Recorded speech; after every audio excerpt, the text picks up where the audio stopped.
मनुष्य की कीमत। लोहे की दुकान में अपने पिता के साथ काम कर रहे एक बालक ने अचानक ही अपने पिता से पूछा, पिताजी, इस दुनिया में मनुष्य की क्या कीमत होती है? पिताजी एक छोटे से बच्चे से ऐसा गंभीर सवाल सुनकर हैरान रह गए। फिर वे बोले, बेटे, एक मनुष्य की कीमत आंकना बहुत मुश्किल है, वो तो अनमोल है।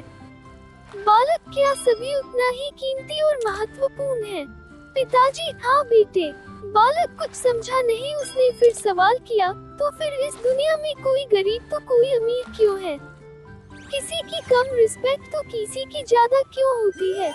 सवाल सुनकर पिताजी कुछ देर तक शांत रहे और फिर बालक से स्टोर रूम में पड़ा एक लोहे का रॉड लाने को कहा। रॉड लाते ही पिताजी ने पूछा, इसकी क्या कीमत होगी?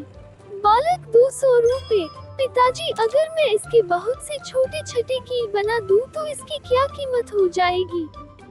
बालक कुछ देर सोचकर बोला, तब तो ये और महंगा बिकेगा, लगभग 1000 रुपए का। पिताजी, अगर मैं इस लोहे से घड़ी के बहुत सारे स्प्रिंग बना दूं तो? बालक कुछ देर गणना करता रहा और फिर एकदम से उत्साहित होकर बोला, तब तो इसकी कीमत बहुत ज्यादा हो जाएगी। फिर पिताजी उसे समझाते हुए बोले, ठीक इसी तरह मनुष्य की कीमत इसमें नहीं है कि अभी वो क्या है, बल्कि इसमें है कि वो अपने आप को क्या बना सकता है। बालक अपने पिता की बात समझ चुका था।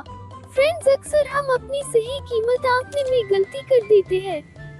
हम अपनी प्रेजेंट स्टेटस को देखकर अपने आप को वैल्यूलेस समझने लगते हैं, लेकिन हम में हमेशा अथाह शक्ति होती है।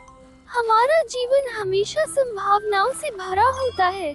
हमारे जीवन में कई बार स्थितियां अच्छी नहीं होती है, पर इससे हमारी वैल्यू कम नहीं होती है। मनुष्य के रूप में हमारा जन्म इस दुनिया में हुआ है, इसका मतलब है हम